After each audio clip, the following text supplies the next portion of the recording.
When did you realize your parents shouldn't have had kids? I was 13 when I heard my mom tell her friend Linda that having 3 kids was her biggest regret. They were drinking wine on the patio, thought I was at basketball practice. But coach canceled, so I came home early. If I could do it over, I'd stop at 1, my mom said, laughing like it was funny. Maybe 2, but 3? That broke me. I'm the 3rd kid. I stood behind the sliding door, basketball still under my arm, listening to my mother explain how I ruined her life. How she was finally getting her career back after my sister. Then my brother came along and set her back again, but she managed. Then I happened. Birth control failure, she called me, like I was a defective product. Linda asked which kid she'd keep if she had to choose. My mom didn't even hesitate. Sophia, obviously, she's going to Yale next year. Pure genius, that one. What about the boys? Tyler's sweet, good at sports, easy kid. She took another sip. But Ryan, he's just there. Doesn't excel at anything. Mediocre grades, no real talents. Sometimes I look at him and think, what's the point? What's the point of me, her son? I went to my room and didn't come out for dinner. When my dad knocked, I pretended to be asleep. But I wasn't sleeping. I was replaying every moment that suddenly made sense. Why my baby pictures stopped after age 2. Why Sophia got a car for her 16th birthday. Tyler got a motorcycle for his, and I got a used bike from Craigslist. Why they went to every one of Tyler's football games but couldn't remember when my art show was. The next morning, I tested something. I told them I needed money for a field trip. $20. Ask your father, Mom said without looking up from her phone. Ask your mother, Dad said from behind his newspaper. Tyler walked in. Hey, I need new cleats. How much? Mom immediately asked. Like $80.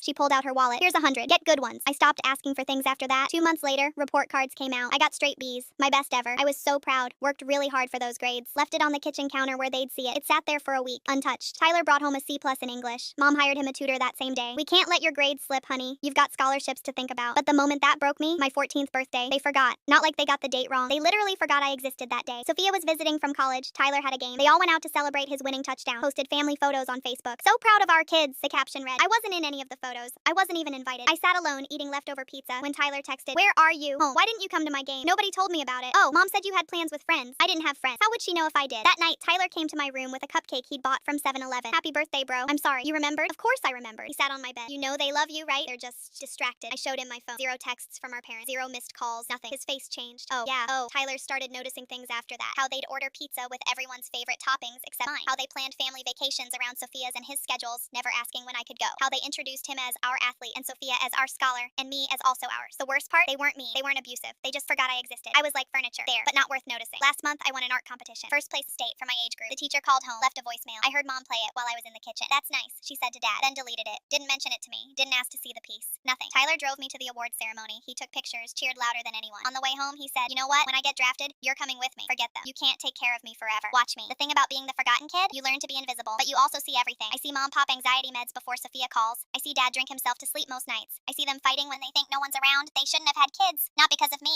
because they don't know how to love without keeping score. Sophia's their trophy, Tyler's their entertainment, and me, I'm their regret. But joke's on them. Tyler and I made a pact. The second I turn 18, I'm gone. He's already saving money for my college fund since they forgot to start one for me. Sophia doesn't know yet, but she's